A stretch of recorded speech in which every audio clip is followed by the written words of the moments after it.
mentioned, Carson Olinger here, you there. You can reach me directly if you need to. My number is 678-478-2230. And if you don't know who I am, if you haven't joined us here previously, I am President, CEO, and Managing Partner of Capital City Equity Group here in the Atlanta metro area. We are an investment firm that does a lot of passive and direct investing using capital partner funding.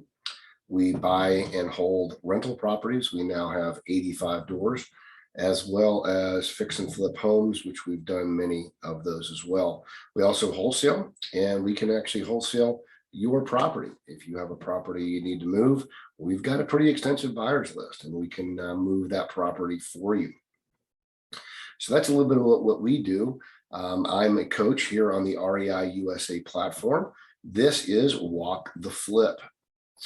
So what is Walk the Flip? What we do here is we walk through all of the aspects of flipping a house, from finding the house to running the numbers on the house, understanding if it's actually a good deal, the financials, if you will, as well as understanding what the rehab budget's going to be, how long it's going to take to do the project, getting the funding, where to get the funding, how much funding do you need, what's a good price for the funding, all those types of things. And then we get into the nuts and bolts of rehabbing a house. What does it take to do a rehab, from pricing out flooring to pricing out paint to the labor associated with both of those, as well as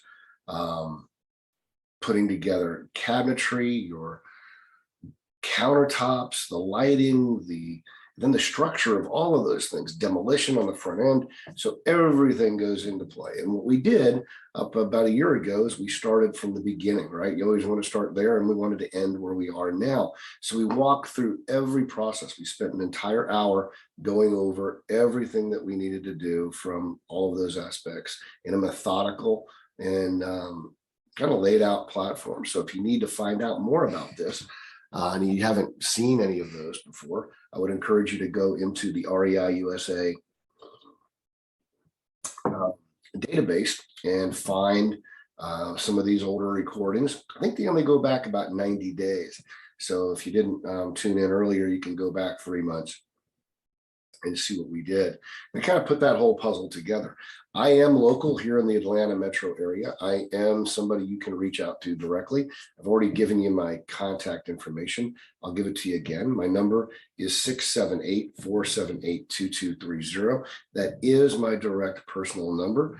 I give that here because you have paid to have access to coaches like us, and we want to be able to connect with you directly. My email is carson@capcityeg.com. So if you need to reach us here, you can do that. I'd be more than happy to answer any questions. And the nice thing about what we do here is we also take this same concept and we go out into the field.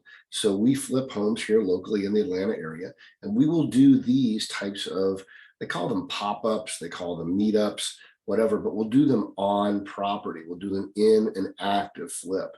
We've got one wrapping up right now, which we did at the original startup in, I think it was late November or early December when we started rehabbing this house. And now we're almost done with it. Here it is, the end of April. We're on the final push.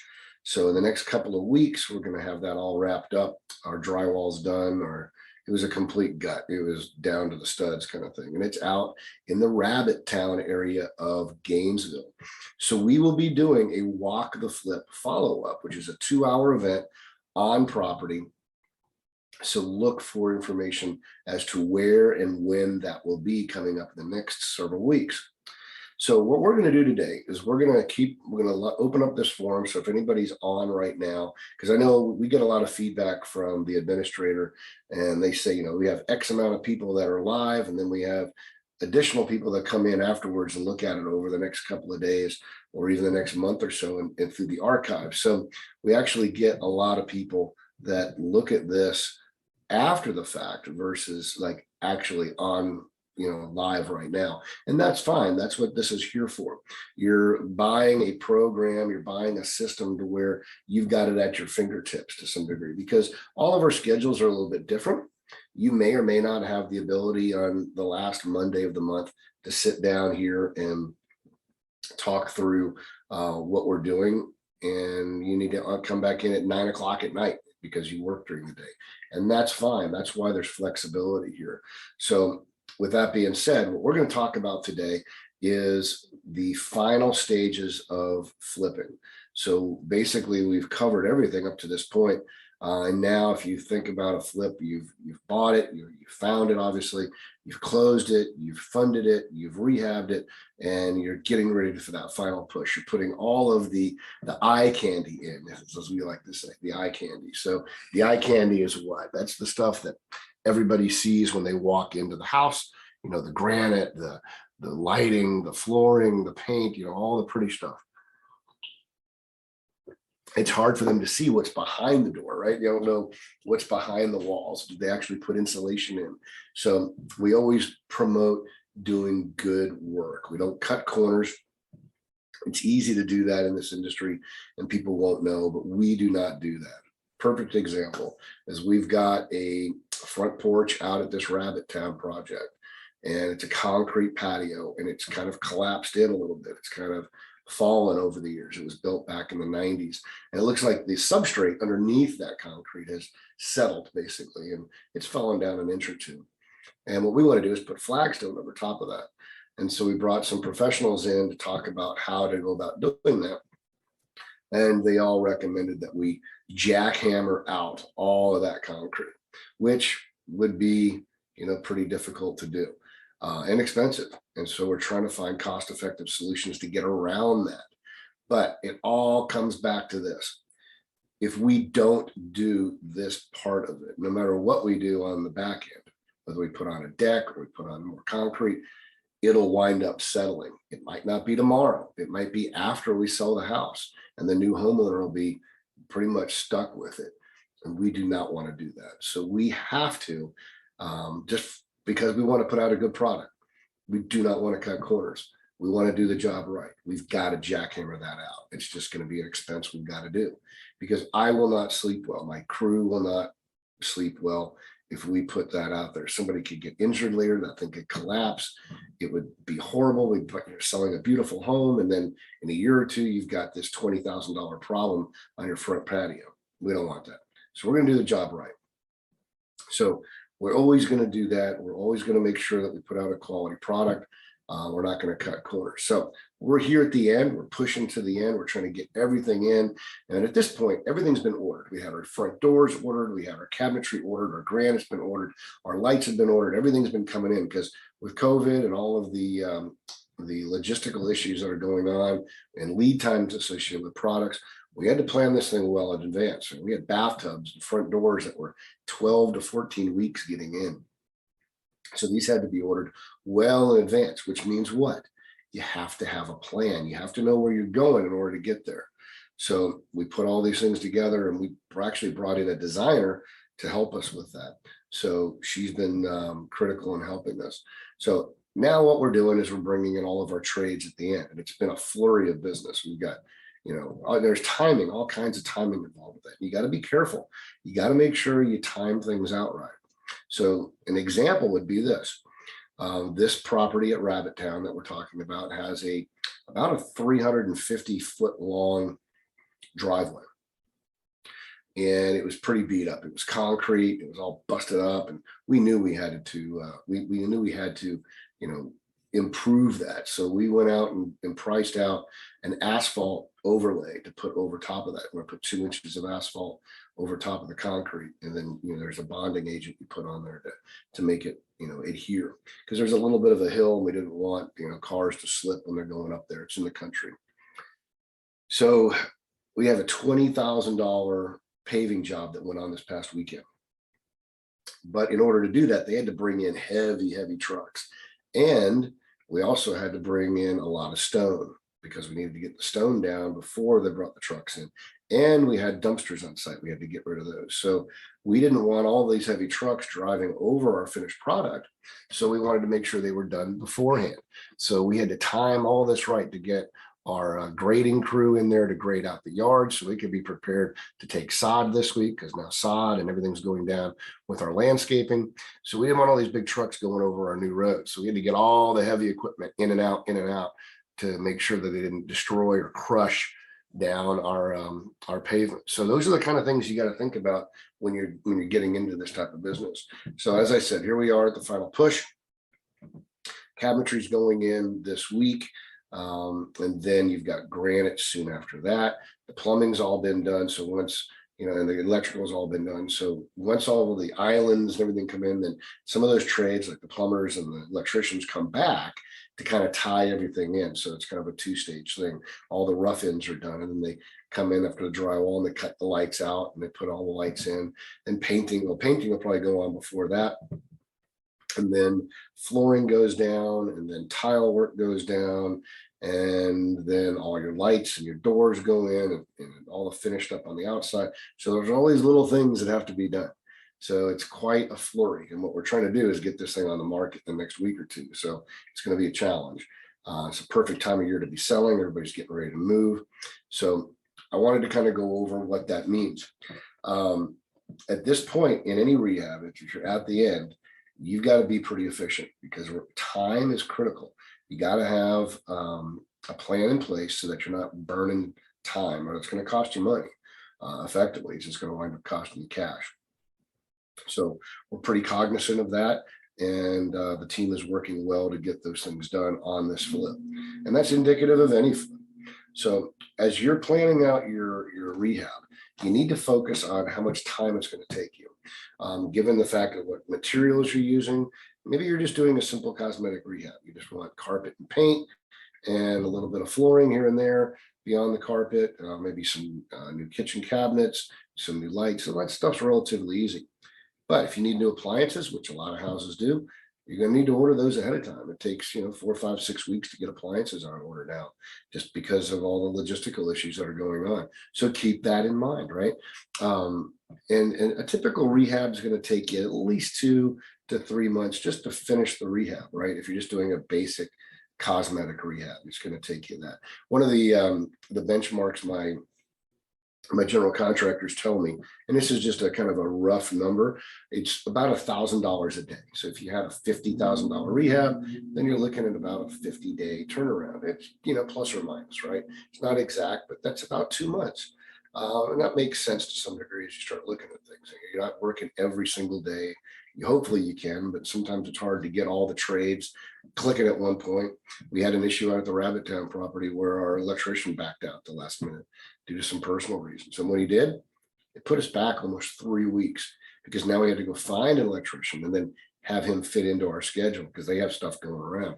They're not just sitting around watching Jerry Springer during the day, they're working. So it all kind of snowballs, and then everything else gets affected, right? So there's a lot of scheduling, and I highly recommend you get a general contractor to help you with that. Trying to manage all that yourself can be a little bit difficult. So as we get to the end of this, you need to make sure your timing's right and you've got the right trades in place and everybody's set up on the right schedule. So that's kind of where we are right now. It doesn't look like there's anybody on at this moment, so there's not going to be anybody asking questions. We wanted to provide some content here for people to kind of go back and archive, but a lot of times this is just about what you guys are looking for, right? And having questions coming at us live is really important, because we can answer questions directly. But a lot of the questions I get kind of pertain more to the beginning of the rehab than they do the end. So given that fact, and the fact that most people are going to be looking at this thing on an archive, so let's talk about those numbers on the front end. Okay, people say, well, how do you cost out a rehab? How do you know that a deal is a good deal? So I've talked about this before, but if you haven't joined us, you might want to get a pen and paper. I'm going to give you some numbers that I think are really important to doing a flip.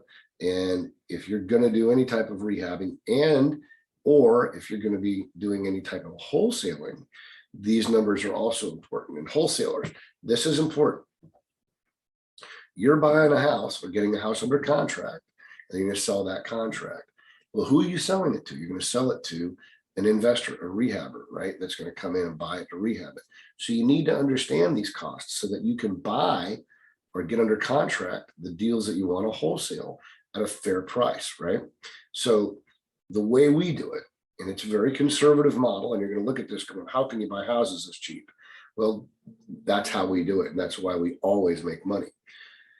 We buy houses, we find out what the ARV is, the after rehab value. You know, it's all fixed up and it sells on the market. What would it sell for after we put in all of the pretty stuff, all the granite, all the flooring? What's that price? So let's say, for the sake of discussion, it's $200,000. All right. So at $200,000, what we're going to do is we're going to, on paper here, before we make our offer to get the house under contract, we're going to make sure that we can actually make money on this house. So we need to know what to offer. So if the $200,000 house, we're going to subtract 25%. So ARV minus 25%. So in this case, that's going to get us to a number of 150, right? So now we're at 150. So then we need to subtract out what the estimated rehab is going to be. And let's just say, for the sake of argument, it's a $50,000 rehab. So if it's a $50,000 rehab, we're going to take the ARV minus the 25%, which we just mentioned, which gets us at 150, subtract $50,000 for the rehab, which we've budgeted because we understand what a rehab is going to be, and this is what it's going to cost us. Now we're at what? We're at $100,000. So what is that $100,000? Well, that is what an investor would want to buy that house. That's a good deal. That's where you want to be if you're buying it to flip. Okay. So as a wholesaler, what you want to do is you need to get down below that 100,000. So why? You can add your wholesale fee. So if you want to try and make $15,000 on a wholesale deal, then you need to get that $200,000 house that needs a $50,000 rehab at $85,000. And yes, that means you're buying that house at 40 to 45%. Is that possible? Yes, it is. Now, is it easy? No, it's not. So a lot of people, well, that used to be the market. You could do that back 2-3 years ago. And yes, you did. And yes, we did, in great volume. The market shifts, which it has today. So now getting those types of deals is very, very difficult. Okay, it's almost impossible to find a deal that cheap. Why? Because everybody knows the value of the home has gone significantly higher. So what you need to focus on is people that are motivated to sell. They're either financially upside down in the house, it's a burden to them to keep it going. There's a lot of different factors, but focus on the motivation.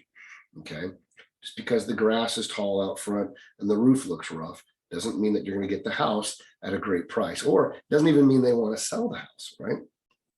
So you need to find and target motivation. We teach that as well. So that's another subject altogether, but that's what we focus on. Now, I'll be honest, I'm going to tell you, it's been difficult as of the last 6, 8, 9 months to try and get deals at that price point. So we've been focusing primarily on buying and holding. Okay, it's a little bit different of a model. We're holding properties so that we can get rent out of them. Okay. So as the market shifts, we shift because it's important to do so, right? Sometimes you buy high, sometimes you buy low, or you sell high and you buy low, right? And you have to know when to do that. And you have to have the skill sets in order to do all three. What are those three? Wholesaling, fixing and flipping, buying and holding. 3 streams of income, okay? Because when it's hard to find the deals to flip, you got rental income. When the rental markets drop and it's harder to find houses to buy and hold, you flip or you wholesale, which you don't want. So we do all of those things. And sometimes you have more of one than you do of the other. Other times it's all the way across the board balance. But you've got to have the ability to do that in order to create a business. Otherwise, all you've got is a job. A business is going to create passive income for you. It's going to be making money while you sleep. Okay, flipping a home doesn't do that. Yes, you can make a lot of money doing it, and we have, or you can make a lot of money in wholesaling, and we have, but that's a job. You have to be active and doing it continually, right? With my rental properties, rent's due on the 1st. I could be in the Bahamas. I got a management company running it. I got people working that are doing this stuff. Money comes in, equity grows, debt goes down. So you have to have those abilities. But We're talking about the flip here. So ARV minus 25% minus the 50,000 gets us at 100. You need to be at $85,000 to $90,000. But you say, Carson, I can't do that in this market. It's just too difficult to try and find a house at 45 to 50% of value. And I agree. So what I do is I try and look at really what this deal is going to net me out. So let's take that same $200,000 property, right? And let's factor in, I know some of you guys are real estate agents as well as investors, but most of us are not. So if we don't have a license to sell real estate, typically we're going to have to pay a real estate agent after we rehab the house to represent us and potentially pay the buyer's agent. Okay. Now in this market, you can also make the additional argument that, hey, you know what, I can shift that burden off to somebody else, meaning the buyer's agent can be paid by the buyer, which obviously they should be, instead of the seller's money having to pay that. So with that being said, if you walk things backwards, you say, okay, it's a $200,000 house. I need to pay an agent after it sells. Let's say the house is all fixed up and I'm done. All right. So 200,000, if you have a calculator, I always have one, say take 200,000. Okay. When you subtract 6%, what is that 6%? That is the real estate agent commissions, 3 on one side, 3 on the other. You might get it lower. I'm not sure if you can or you can't, but for the sake of this discussion, we're going to use 6% because that's customary in the industry.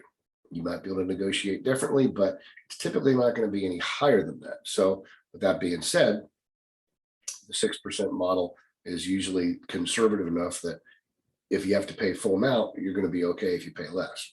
So that leaves you at $188,000 after you sell it because you just paid 6% in commissions. Okay. So now let's look at when I bought the house. We're going to look at all of our costs, right? Instead of working at ARV minus 25%, let's work it a different way. ARV minus 6%, because that's the first thing we got to do, is 188 now. Okay. Now, when we bought the house, when we closed on the house originally, we had to pay closing costs on a $2,000 house, roughly 3,500 bucks. So that was a cost. So we had the 188 because we just subtracted 6%. So now we're going to subtract $3,500. What is that again? Well, those were our closing costs when we bought it. Okay. Now here's a number that's going to come up, and most people forget about that. It's called the holding costs. Okay. Now you've bought it, you paid $3,500 to close it with the attorney, you walk out, you got to start rehabbing it. You got a budget to rehab, $50,000, but you also have holding costs. Why? Because maybe you got a loan, you got to pay the loan, you got taxes, you got insurance, you got the water bill, you got the power bill, you got the gas bill, you've got all these things you got to pay. Okay. Just to keep the house working. Okay. Not to mention the rehab budget. So on a $200,000 house, you can expect you're going to be paying around, I don't know, $2,000 a month. Okay. And on a $50,000 rehab, we talked about a 3-month hold, right? So keep this in mind. If you're holding the house for 3 months and you finish on time, now you're done with the house. It's not sold yet. You still have to list it and sell it.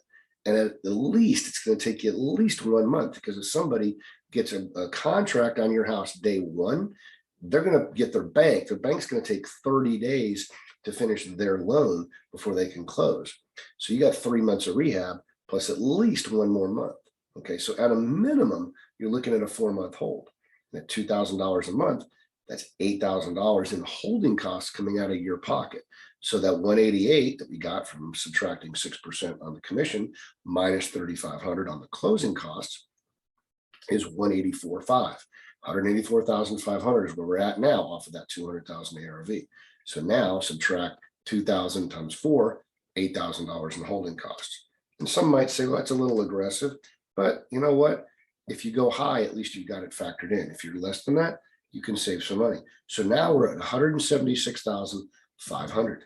Okay. Now we still have the rehab. We got to do the rehab in that whole thing. And what did we say our costs were?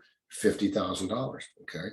Subtract $50,000 from that number. And now you're at 126,500. That means if you sold the house at 200 and you did everything we said, you're going to wind up having spent out of your pocket. What is that? $73,500. Okay.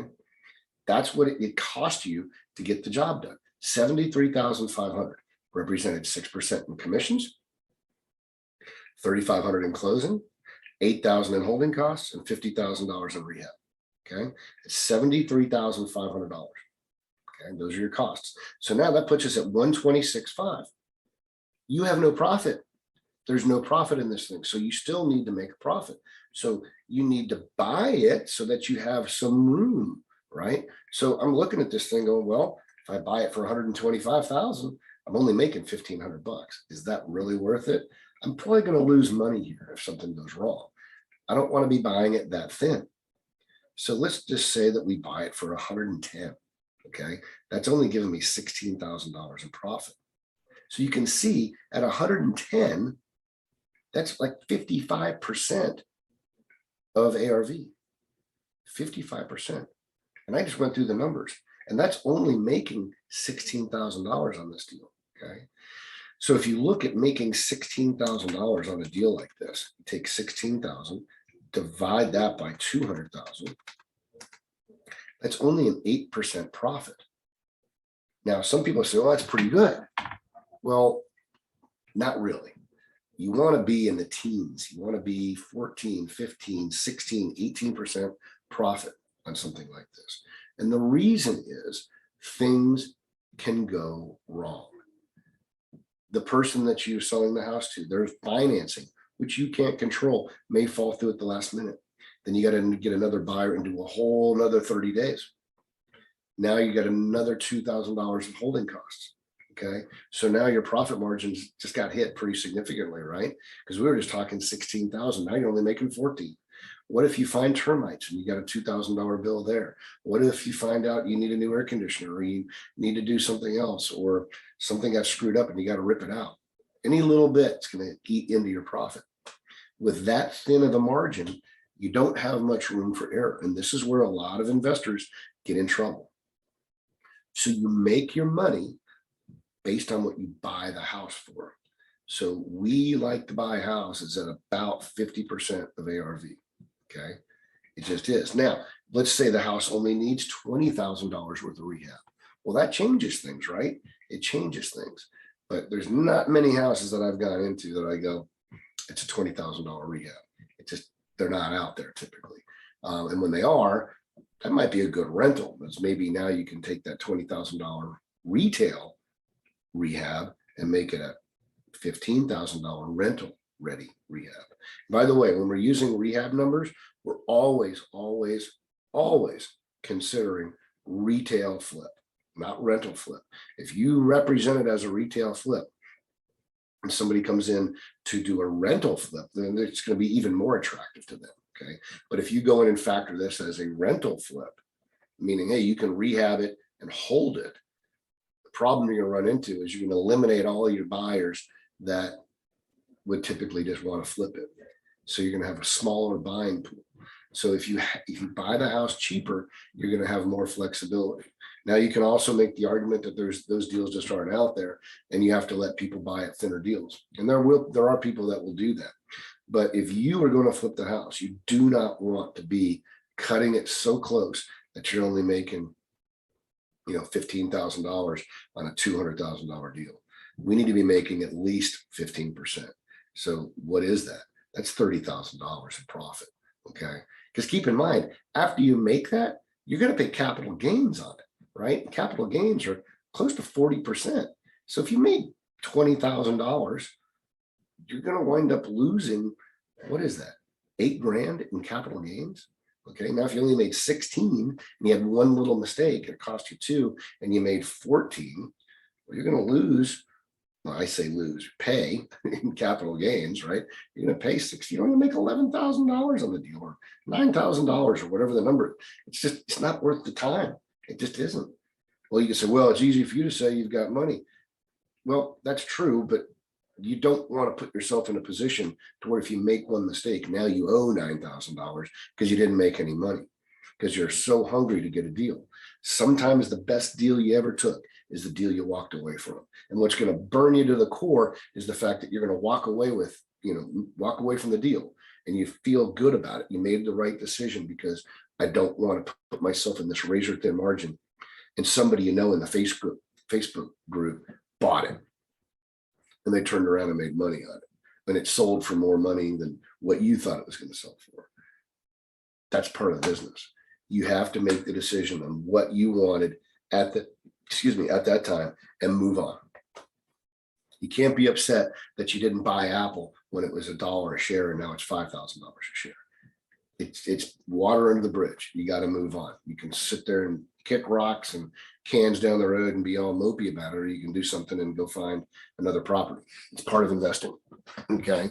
The fact is, you made a decision based on your numbers, and you got to live with it and just move on. Okay. So if the deals are tight and the market is tight, which it is, evaluate it another way.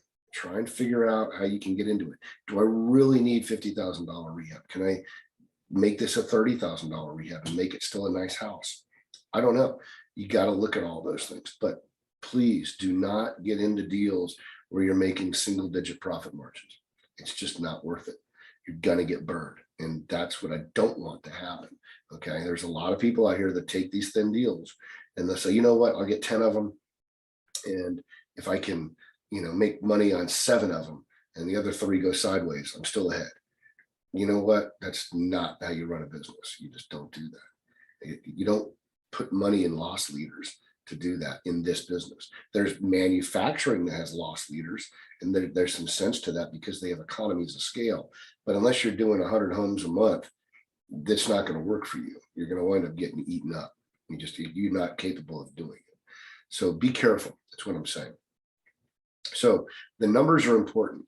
So now that we understand how to acquire a property with the math, the one big component, well, actually 2 big components in that equation are: 1, how do you even establish the ARV? And 2, how do you cost out a rehab? Well, we went over a lot of this in this series going back to last year. So if there's questions about that, you can dial into it. But regarding the ARV, I will caution you, especially you wholesalers out there, do not use Zillow, do not use Redfin as a legitimate comp. Okay, and here's why. Both of them are wrong all the time. Why are they wrong? Because they don't use current data. What they're using is some current data, but older tax records. So they find some comps in the area and they couple that with tax records of what the tax value is. And they put together some number. Now the homeowner sees that and goes, oh, my house is going to sell for $550,000. Well, in this market, it just very well might. But in most markets, in most times, it's not going to sell for what Zillow and Redfin are saying it's going to sell for. So you got to get with a real estate agent or have some way, maybe on PropStream, to get the actual ARVs of houses that have sold, not houses that are listed. That's not a comp. A house that is sold is a comp. And if it's sold and you've got something recent within the last, 4 months, 5 months, that's a good comp. Okay. And what is a comp? Comp stands for comparable. All right. I'm not going to compare a 15-bedroom, 9-bathroom house to a 3-bedroom, 2-bath duplex. I'm not going to do it. That's not comparable. Okay. If I'm trying to sell a 3-bedroom, 2-bath ranch, then I need to find other 3-bedroom, 2-bath ranches that are similar in size, square footage, similar in bedroom, bathrooms. Maybe it has an extra half bath. Maybe it's on an unfinished basement. You can factor some of those things in. Okay. So you want to find a comp. Now, I got a comp that's a 3-bedroom, 2-bath on a half-acre ranch. Well, here's another one that's a 3-bedroom, 2-bath on 14 acres. Well, the 14 acres is going to sell for a lot more, right? Because it's got 14 acres. Well, no, it will sell for more, but not comparatively.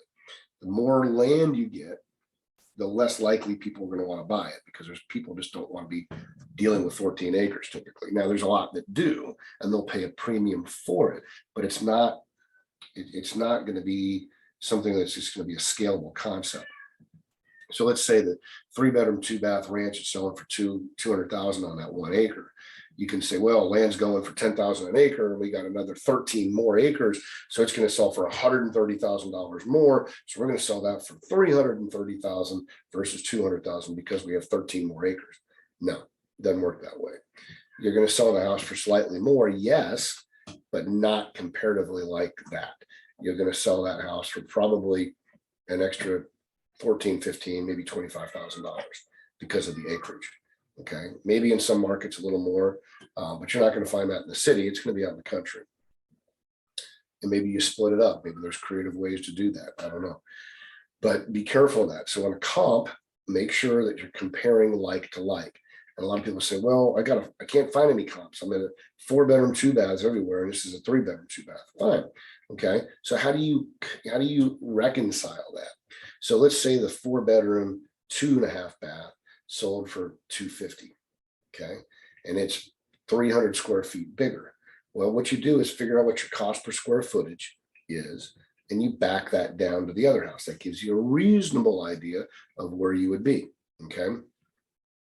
But you also have less bedrooms. Bedrooms and bathrooms are what houses are kind of predicated on. So what you can also do after that is then also take out about $5,000 to $7,000 per bedroom. So 5-bedroom house versus a 4-bedroom house, all things being equal, take out the square footage, cost per square foot, plus an extra $5,000 to $7,000 per bedroom. That's different. Or add it the other way around. On a bathroom, a half bath, you're looking at about $3,000 to $5,000. On a full bath, you're looking at $5,000 to $10,000. Either add it or take it away, depending on which way you got to go. Okay, that's in addition to the square footage math that you have to do based on the cost. Okay, so those things are important to do in order to get a comp. With that being said, make sure you get with an agent, or you got PropStream, or you got access to the MLS, what have you, because those are what you want to do. If the house is active and it's just sitting there active, it hasn't sold, that is not a comp. Can't go with that. Okay, it's important to know that. And then the next thing is getting into the rehab. That's a whole nother discussion. So rehabs, it's a little bit more difficult. You need to kind of sit down with somebody, walk into some properties, and walk through an actual flip to get an idea of, well, what really needs to be done, and what are these costs? Like, how much is flooring per square foot? How much is painting per square foot? And that changes based on the market and materials, which we're seeing now. Materials are a lot more expensive. How much is it to replace an air conditioner? How much is it to replace a roof? You know, there's a cost per square. Okay. You know, there's all kinds of different math associated with that. And you need to be good at it, because if you're not, what you're going to do is you're going to guesstimate and you're going to be wrong. And when you're wrong, you're going to be telling people, hey, this is a $30,000 rehab. And that investor is going to go out to your rehab, your flip that you're trying to do, or your wholesale deal you're trying to move, and they're going to expect a $30,000 rehab. They're going to walk through and go, this is a $50,000 rehab. Your numbers are completely wrong. This isn't even a good deal now. What are you thinking? So you lose your credibility. And when you lose your credibility, you lost that guy's sale that time, and he's never going to come back to you, because you just wasted his time or her time. Okay. They're not going to want to waste any more of their time dealing with you, because you don't know your numbers. So not only do you have to be honest and have integrity in this business, or any business for that matter, but you have to have honesty and integrity in your numbers. They have to actually mean something, and they have to have credibility behind them and be substantiated in this industry in order to have credibility. Once you do that, people are going, oh yeah, Carson, you know, I don't have to go out and see his properties. If he's telling me it's 50,000, then I know it's 50,000. And I've got clients that buy my properties sight unseen, and they trust me implicitly, because I tell them the skinny. I said, this is what's good about the house. This is what I'm concerned about. And they'll make an offer accordingly. And they know that if I tell them it's a $50,000 rehab, it's going to be right there at 50 grand. It might be 48, it might be 52. I mean, that's in the same ballpark, but it's going to be right there. It's not going to be, oops, I screwed up and it's a $90,000 rehab, or I was way over. I'm going to be conservative in those numbers. Okay. So now let's talk about being conservative. Hey, it's a $46,000 rehab. It's 50 grand. Be a little bit high. Okay. They can always come back down. If they're standing there on your front porch looking at potentially buying this property, right? Then if you're high and they come down, they're going to be happy because now it's even more attractive, right? Same thing with your ARV. If you represent it's 200 and they said, well, it's really 2.25. Well, that's upside for them, right? So also you don't want to leave that money on the table. So you need to make sure your numbers are right. So credibility is important. Okay. I'm going to leave that there because the rest of it gets a little bit more complicated. As I mentioned, if you need to reach me, please do so. My number is 678-478-2230. My name is Carson Olinger. I'm with Capital City Equity Group here in the Atlanta metro area. I am a coach and mentor here on the REI USA platform. There are a ton of coaches on this platform. Highly encourage you, since you paid for this, to go and seek them out, not only on this platform, but if they provide their contact information, reach out to them and grow your business. Okay. We're here to help you. We're here to help you not only in this format, but to call us. We'll work with you directly. Okay. We will get paid for that, but we usually let the deal pay for that, right? So we're not going to sit here and ask you to pay us money as a mentor. That's not what this is about. We're not going to sell you a software program. We're not doing anything like that. We're truly here to work hand in hand with you and try and get some deals done. Okay. Once again, Carson Olinger, Capital City Equity Group, 678-478-2230. Please follow me on Facebook, subscribe to my YouTube page at Carson Olinger.